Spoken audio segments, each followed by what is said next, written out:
नमस्कार बच्चों, कैसे हैं आप सब। मैं सुनीता झा, आप सबकी ऑनलाइन हिंदी शिक्षिका।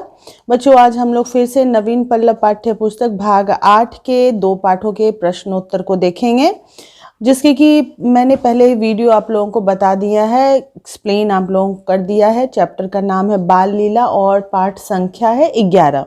इसको मैंने बहुत विस्तार से, बहुत अच्छे से समझाया है। बहुत सारे बच्चों को इससे सहायता भी मिली है। तो आप लोगों के लिए मैं उस वीडियो का लिंक इस वीडियो के डिस्क्रिप्शन बॉक्स में डाल दूंगी। आप लोग उसको देख लीजिएगा ताकि आप पाठ को समझ सकें, इन पदों को समझ सकें जो कि सूरदास के द्वारा लिखे हुए हैं।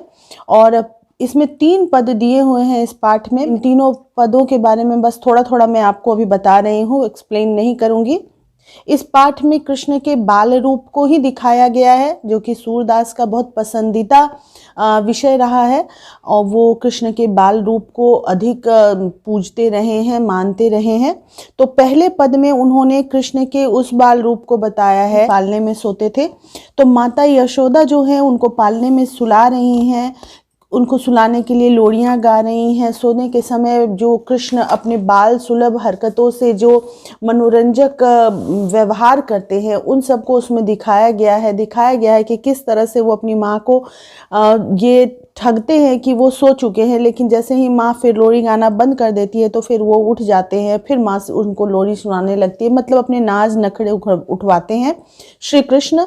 और यही इस पद में दिया हुआ है। दूसरे पद में कृष्ण जो है थोड़े बड़े हो चुके हैं, घुटनों के बल चलने लगे हैं, और घुटनों के बल चलते हुए वो पूरे आंगन में किस तरह से घूमते फिर रहे हैं। उनका जो सुंदर स्वरूप है, उस सुंदर स्वरूप को इस पद में बताया गया है। यहाँ पर सूरदास ने उनके आभूषणों के, उनके रूप के, उनके बालों की आदि की चर्चा की है। तीसरे पद में कृष्ण थोड़े और बड़े हो चुके हैं, खेलने वाले हो चुके हैं, और वो माँ से जिद कर रहे हैं कि वो अपनी बाल नहीं बंधवाएंगे, क्योंकि आप पहले बोली थी कि मेरी चोटी बढ़ जाएगी और इसीलिए मैंने दूध पीना शुरू किया, इसीलिए मैं आपसे उसको चोटी बंधवाता था, लेकिन फिर भी नहीं बड़ी हो रही है। तो माँ उस रूठे हुए बच्चे को, अपने बालक को यानी श्री कृष्ण को किस प्रकार से पुचकारती है, किस प्रकार से मनाती है, उस चीज का बहुत सुंदर यहाँ पर वर्णन किया गया है।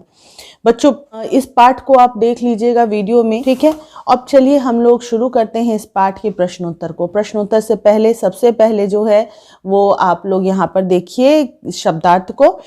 प्रश्नोत्तर मैंने पहले भी करवाया है, पहले जो वीडियो थी उसमें भी, लेकिन शायद वो क्लियर नहीं है, इसलिए मैं फिर से वीडियो करवा रही हूँ आप लोगों के लिए, ठीक है। और उम्मीद है कि यहाँ पे क्लियर होगा। तो पहला प्रश्न जो है मौखिक प्रश्न है, और बच्चों जैसा कि आपको पता है कि मैं प्रश्न के उत्तर जो है सिर्फ कीवर्ड लिख देती हूँ और डॉट डॉट दे देती हूँ। इसका मतलब है कि आपको पूरे वाक्य में इसका उत्तर लिखना है खुद से, जो प्रश्न से ही मिलकर वो बनता है, लिखा जाता है, ठीक है। जैसे यहाँ प्रश्न दिया हुआ है कि माता यशोदा किसको पालने में झुला रही है, तो आपको पूरे प्रश्न के साथ इस उत्तर को लिखना है कि माता यशोदा बाल कृष्ण को पालने में झुला रही है। नंद भामिनी को मिलने वाला सुख किसे दुर्लभ है। नंद भामिनी को मिलने वाला सुख देवताओं और मुनियों को भी दुर्लभ है। तो इस तरह से आप इसको पूरा करके लिखेंगे, उत्तर आपको दिख ही रहा होगा, क्लियर होगा। अगला प्रश्न है जो लघु उत्तरीय प्रश्न है, और इसको भी मैंने उसी तरह से डॉट दे करके पूरा किया है कि माता यशोदा कृष्ण को किस प्रकार सुला रही है। तो यहाँ पे आप लिखेंगे, यहाँ देखिए डॉट है, माता यशोदा दुलार कर पालने को झुलाती हुई जो सो कुछ गाकर कृष्ण को सुला रही हैं, ठीक है। कृष्ण के कपोल और लोचन कैसे हैं। कृष्ण के कपोल चारु, चारु का अर्थ है सुंदर, तो मैंने ब्रैकेट में सुंदर भी लिखा, ये भी आप लिख सकते हैं, तथा लोचन लोल यानी चंचल हैं। तो ये चीज आप इस तरह से उत्तर लिखेंगे, ठीक है। कृष्ण के हृदय पर क्या सुशोभित हो रहा है। कृष्ण के हृदय पर वज्र के हरि नख अर्थात सिंह के कठोर नाखून सुशोभित हो रहे हैं। कृष्ण अपनी चोटी किसके समान करना चाहते हैं। कृष्ण अपनी चोटी दाऊ बलराम के समान करना चाहते हैं।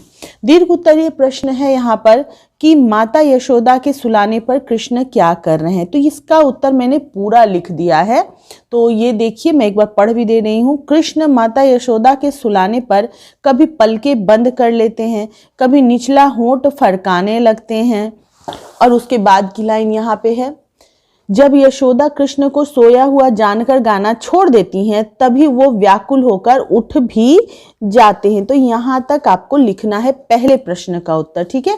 नंबर 2 जो है, कृष्ण के बाल रूप का वर्णन कीजिए। तो बाल रूप का वर्णन आपको यहाँ तक दिख रहा होगा बच्चों, ये देखिए ये लाइन खींची हुई है, ये लाइन जो है यहाँ तक है। इसका उत्तर मैं एक बार पढ़ दे रही हूँ क्योंकि ये बहुत लंबा गया है, ये भी है उसी उत्तर में,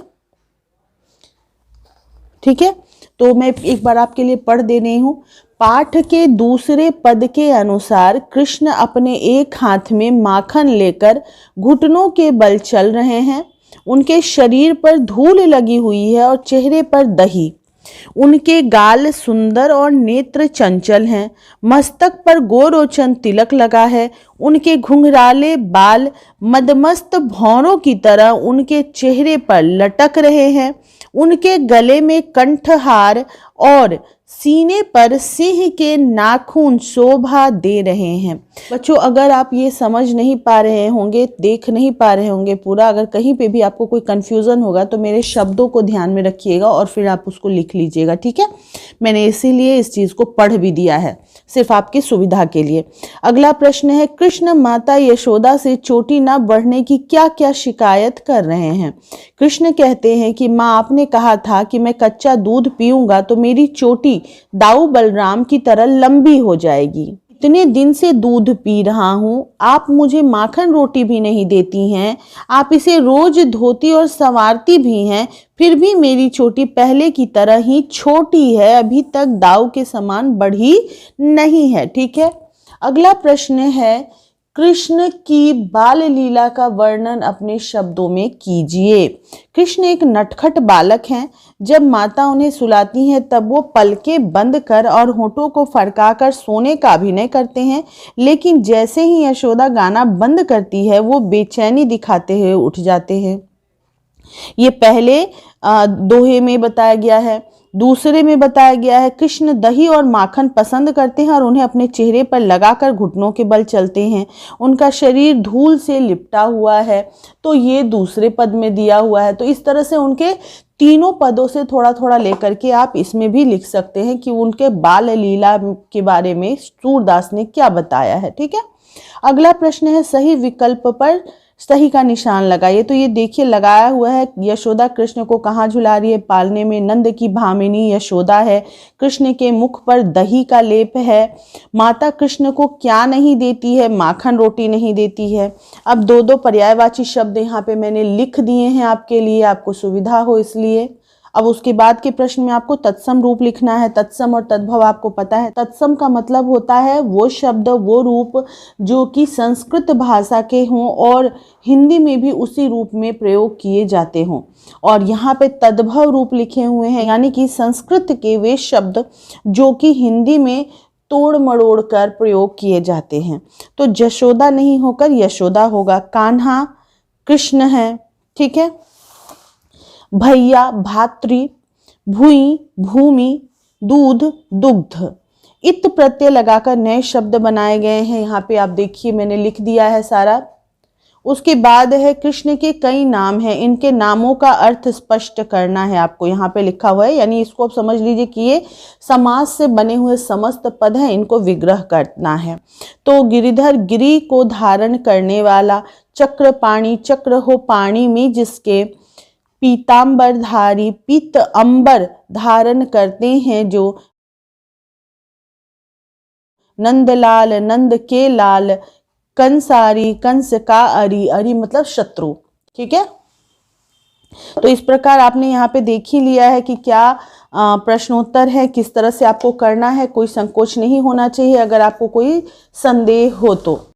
माफ़ कीजिएगा बच्चों, मैंने पाठ के आरंभ में आपको कहा था कि 2 पाठ के प्रश्नोत्तर आपको दूंगी, लेकिन मैं अभी देख रही हूँ कि बाढ़ का बेटा पाठ जो है वो मैंने पहले आपको एक्सप्लेन नहीं किया है, लेकिन हाँ उसके प्रश्नोत्तर मैंने पहले भी बता दिए हैं। तो मुझे लगता है कि अभी अब मुझे रुक ही जाना चाहिए ताकि मैं इस पाठ को एक्सप्लेन करूँ पहले, और फिर उसके साथ साथ ही इसके पाठ के जो प्रश्न उत्तर हैं वो दोबारा मैं आप लोगों को समझा सकूं, बता सकूं, ताकि आपको फ़ायदा हो। अभी दोबारा से प्रश्न उत्तर अपलोड करने का कोई मतलब नहीं बनता है। तो फिलहाल इस वीडियो को इतना ही पे रखते हैं। आशा है कि आप वीडियो को देखेंगे और शेयर करेंगे। अभी के लिए इतना ही। Bye bye, take care.